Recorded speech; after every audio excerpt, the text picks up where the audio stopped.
The control of the economy and the perpetual robbery of wealth is only one side of the Rubik's Cube the bankers hold in their hands.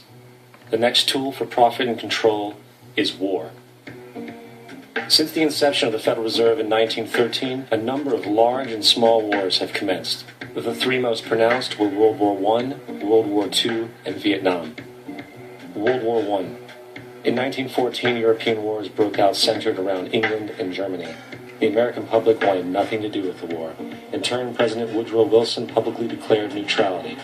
However, under the surface, the U.S. administration was looking for any excuse it could find to enter it.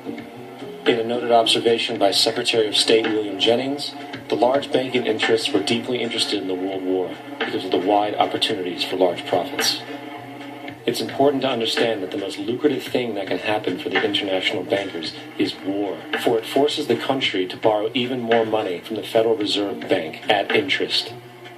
Woodrow Wilson's top advisor and mentor was Colonel Edward House, a man with intimate connections with the international bankers who wanted in the war.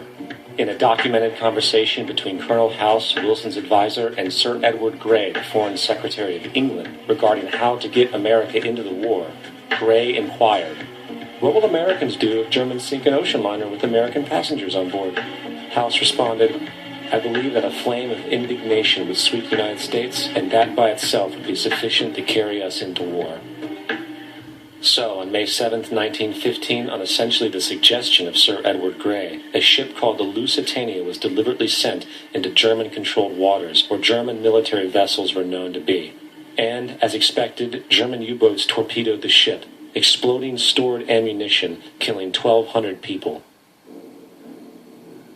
To further understand the deliberate nature of this setup, the German embassy actually put advertisements in the New York Times telling people that if they boarded the Lusitania, they did so at their own risk, as such a ship sailing from America to England through the war zone would be liable to destruction. In turn, and as anticipated, the sinking of the Lusitania caused a wave of anger among the American population, and America entered the war a short time after. The First World War caused 323,000 American deaths. J.D. Rockefeller made $200 million off of it. Not to mention the war cost about $30 billion for America, most of which was borrowed from the Federal Reserve Bank at interest, furthering the profits of the international bankers. World War II. On December 7, 1941, Japan attacked the American fleet at Pearl Harbor, triggering our entry into that war. President Franklin D. Roosevelt declared the attack was a day that will live in infamy. A day of infamy indeed, but not because of the alleged surprise attack on Pearl Harbor. After 60 years of surfacing information, it is clear that not only was the attack on Pearl Harbor known weeks in advance, it was outright wanted and provoked. Roosevelt, whose family had been New York bankers since the 18th century, whose uncle Frederick was on the original Federal Reserve Board, was very sympathetic to the interests of the international bankers, and the interest was to enter the war, as we've seen, nothing is more profitable for international bankers than war. In a journal entry by Roosevelt's Secretary of War Henry Stimson, dated November 25, 1941, he documented a conversation he had with Roosevelt. The question was, how should we maneuver them into firing the first shot? It was desirable to make sure the Japanese be the ones to do this, so that there should remain no doubt as to who were the aggressors.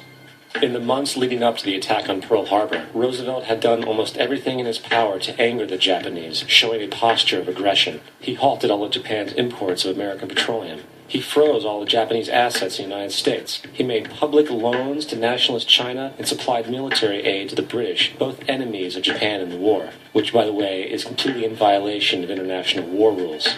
And on December 4th, 3 days before the attack, Australian intelligence told Roosevelt about a Japanese task force moving towards Pearl Harbor.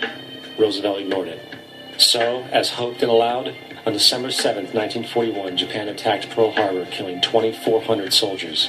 Before Pearl Harbor, 83% of the American public wanted nothing to do with the war. After Pearl Harbor, 1 million men volunteered for the war. It is important to note, Nazi Germany's war effort was largely supported by two organizations, one of which was called IG Farben. IG Farben produced 84% of Germany's explosives, and even the Zyklon B used in the concentration camps to kill millions. One of the unspoken partners of IG Farben was J.D. Rockefeller's Standard Oil Company in America. In fact, the German Air Force could not operate without a special additive patented by Rockefeller Standard Oil.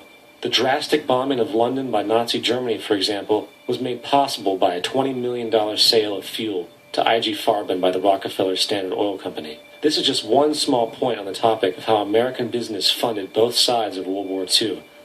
One other treasonous organization worth mentioning is the Union Banking Corporation of New York City.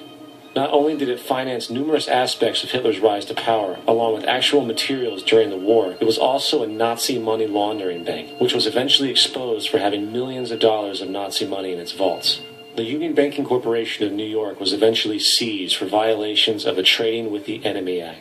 Guess who the director and vice president of the Union Bank was? Prescott Bush, our current president's grandfather, and of course our former president's father. Keep that in mind when considering the moral and political dispositions of the Bush family. Vietnam. The United States' official declaration of war in North Vietnam in 1964 came after an alleged incident involving 2 U.S. destroyers being attacked by North Vietnamese PT boats in the Gulf of Tonkin. This was known as the Gulf of Tonkin incident.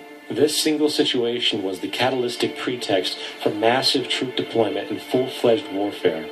One problem, however, the attack on the U.S. destroyers by Vietnamese PT boats never happened. It was a completely staged event to have an excuse to enter the war. Former Secretary of Defense Robert McNamara stated years later that the Gulf of Tonkin incident was a mistake, while many other insiders and officers have come forward, relaying that it was a contrived farce, a complete lie. Once in the war, it was business as usual. In October